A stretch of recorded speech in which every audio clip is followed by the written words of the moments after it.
तो दोस्तों मार्केट में एक और एसएमई आईपीओ की एंट्री हो चुकी है, शेओना इंजीनियरिंग लिमिटेड। और सवाल हमेशा की तरह बिल्कुल सीधा है, पैसा लगाएं या दूर से ही नमस्ते करें। चलिए इसका पूरा पोस्टमार्टम करते हैं। देखिए ये बात एकदम अपॉइंट है। हर एसएमई आईपीओ लॉटरी टिकट नहीं होता, राइट? और हर बोरिंग सी दिखने वाली इंजीनियरिंग कंपनी घाटे का सौदा भी नहीं। शेओना के केस में ऑन पेपर नंबर्स काफी सॉलिड लग रहे हैं, लेकिन जैसा कहते हैं the devil is in the details, और यहां कुछ रिस्क्स हैं जिन पे बात करना बहुत जरूरी है। ऑलराइट, तो शुरुआत करते हैं बिल्कुल बेसिक से। सबसे पहले ये आईपीओ है क्या, इसके की डिटेल्स क्या है, एक झलक उस पर डालते हैं। तो ये हैं इसके इंपॉर्टेंट नंबर्स। इशू ओपन हो रहा है 22 जनवरी को और क्लोज होगा 27 जनवरी 2026 को। प्राइस बैंड रखा गया है 140 से 144 रुपीस।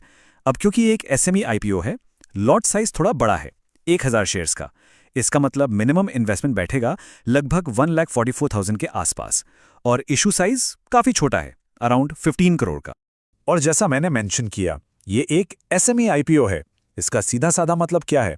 सिंपल है, रिस्क ज्यादा, मतलब शेयर बेचना खरीदना उतना आसान नहीं होता, सो लिक्विडिटी कम। लेकिन अगर कंपनी ने क्लिक कर दिया तो रिवॉर्ड का पोटेंशियल भी स्काई हाई हो सकता है। Basically a classic high risk high reward game. चलिए नंबर्स और फाइनेंशियल्स तो ठीक हैं, लेकिन उन सब में घुसने से पहले आखिर ये कंपनी करती क्या है, इसका कोर बिजनेस क्या है, पहले ये समझते हैं। अगर बिल्कुल आम भाषा में समझें तो ये कंपनी ना दूसरी बड़ी बड़ी इंडस्ट्रियल कंपनीज के लिए कस्टम मशीन्स और उनके पार्ट्स बनाती है। सोच लीजिए ये वो दर्जी हैं जो दूसरी फैक्ट्रीज के लिए उनके नाप के हिसाब से मशीन पार्ट्स तैयार करते हैं। तो इनका बिजनेस B2B है, यानी business to business. Heavy fabrication से लेकर सुपर प्रिसाइज CNC मशीनिंग और ऑटोमेशन सॉल्यूशंस तक सब इनके डोमेन में आता है। और इनके क्लाइंट्स कौन है? ऑटोमोटिव इंडस्ट्री के बड़े नाम, इंडस्ट्रियल इक्विपमेंट बनाने वाले, एनर्जी सेक्टर की फर्म्स। तो एक बात बिल्कुल साफ है, ये कोई फैंसी IT या FMCG कंपनी नहीं है। ये इंडिया के इंडस्ट्रियल बैकबोन का हिस्सा है। वो कंपनी जो पर्दे के पीछे काम करती है ताकि दूसरी इंडस्ट्रीज आगे बढ़ सकें। इनकी सबसे बड़ी ताकत है इनकी मैन्युफैक्चरिंग कैपेबिलिटी। गुजरात के वडोदरा में इनकी 3 फैसिलिटीज हैं जहां मॉडर्न मशीन्स लगी हुई हैं। पर यहां सबसे इंटरेस्टिंग चीज क्या है? वो है इनकी एंड टू एंड कैपेबिलिटी। इसका मतलब डिजाइन से लेकर फाइनल प्रोडक्ट टेस्टिंग तक सब कुछ इन हाउस। अब इससे फायदा क्या होता है? सीधा फायदा है बेहतर कॉस्ट कंट्रोल और ultimately stronger margins. Okay, business model समझ आ गया। अब आते हैं उस सेक्शन पर जहां असली कहानी छिपी होती है, यानी नंबर्स में। Let's do a financial health check. Revenue growth का ट्रेंड देखिए जरा। FY23 में 15 करोड़, ठीक है। FY24 में 18 करोड़, गुड। और FY25 में एकदम से 23 करोड़। ये जो आखिरी साल में लगभग 50% का जंप है ना, ये काफी जबरदस्त है, एक बहुत ही पॉजिटिव साइन। और बात सिर्फ रेवेन्यू की नहीं है, कंपनी कंसिस्टेंटली प्रॉफिटेबल भी है। FY25 में नेट प्रॉफिट यानी PAT रहा है करीब 2.4 करोड़। और यहां खास बात यह है कि प्रॉफिट सिर्फ बढ़ नहीं रहा, वो स्टेबलाइज भी हो रहा है। एक एसएमई कंपनी के लिए ना ये एक बहुत ही हेल्दी साइन माना जाता है। अब जरा मार्जिन्स और रेशियोज पर नजर डालिए। EBITDA मार्जिन 20 से 21%, रिटर्न ऑन इक्विटी 30 से 35%। सच बताऊं तो एसएमई इंजीनियरिंग सेक्टर में इस तरह के मार्जिन्स दूर दूर तक देखने को नहीं मिलते। यही वो चीज है जो शेओना को भीड़ से अलग खड़ा करती है। तो ठीक है, फाइनेंशियल्स तो काफी स्ट्रांग दिख रहे हैं, पर अब सवाल उठता है वैल्यूएशंस का। जिस प्राइस पर यह आईपीओ आ रहा है, क्या वो जस्टिफाइड है? और सबसे इंपॉर्टेंट, कंपनी इस पैसे का करेगी क्या? Let's find out. वैल्यूएशन की बात करें तो इस आईपीओ का PE रेशियो लगभग 22 से 30 के बीच बैठ रहा है। और अगर इसके सेक्टर का एवरेज देखें तो वो भी 20 से 25 की रेंज में है। तो इसका मतलब क्या हुआ? मतलब साफ है, वैल्यूएशन ना तो बहुत सस्ता है, ना ही बहुत महंगा। ये एक fair to slightly premium zone में है। कंपनी बेसिकली अपनी फ्यूचर ग्रोथ के ऊपर बेट कर रही है। तो कंपनी इस आईपीओ से मिले हुए फंड्स का क्या करेगी? प्राइमरीली वर्किंग कैपिटल रिक्वायरमेंट्स और बिजनेस एक्सपेंशन के लिए।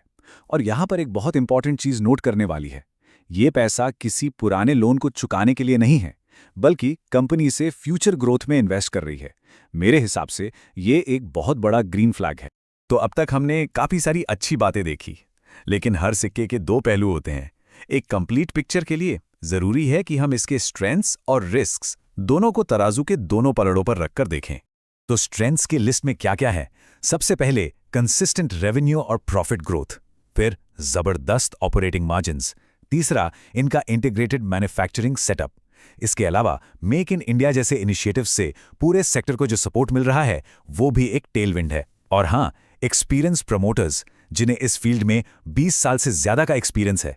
तो कुल मिलाकर एक सॉलिड बिजनेस वाली फील आती है। लेकिन अब बात करते हैं रिस्क्स की, और इन्हें बिल्कुल भी हल्के में नहीं लेना है। सबसे बड़ा रिस्क तो एसएमई कैटेगरी का ही है, यानी लो लिक्विडिटी और हाई वॉलेटिलिटी। मतलब शेयर में उतार चढ़ाव बहुत ज्यादा हो सकता है। दूसरा रिस्क कस्टमर कॉन्सेंट्रेशन, मतलब इनकी डिपेंडेंसी कुछ ही बड़े कस्टमर्स पर है। अगर एक भी कस्टमर चला गया तो बिजनेस पर इंपैक्ट आ सकता है। और तीसरा रॉ मटेरियल जैसे स्टील, उसके प्राइसेस में फ्लक्चुएशंस इनके मार्जिन्स को डायरेक्टली हिट कर सकता है। तो इन सब चीजों के लिए मेंटली प्रिपेयर्ड रहना बहुत जरूरी है। तो स्ट्रेंथ्स देख लिए, रिस्क समझ लिए। अब इस पूरे एनालिसिस के बाद आते हैं उस आखिरी सवाल पर जिसका सबको इंतजार है, द फाइनल वर्डिक्ट। क्या करना चाहिए? वर्डिक्ट से ठीक पहले एक नजर डालते हैं ग्रे मार्केट प्रीमियम यानी जीएमपी पर। फिलहाल इसका जीएमपी लगभग 0 के आसपास चल रहा है। इसका मतलब लिस्टिंग डे पर कोई बड़े गेन्स मिलेंगे, इसका कोई स्ट्रॉन्ग सिग्नल अभी तो नहीं है। हाँ, एक बात जरूर है कि एसएमई आईपीओज में जीएमपी आखिरी दिन तक बहुत तेजी से बदल सकता है, but for now signal flat. तो आखिरी सवाल वही का वही है, अप्लाई करें या इसे अवॉइड करें? देखिए, इसका कोई सीधा हाँ या ना में जवाब नहीं है। ये डिपेंड करता है इन्वेस्टर के रिस्क प्रोफाइल पर। तो कब अप्लाई करना कंसिडर कर सकते हैं?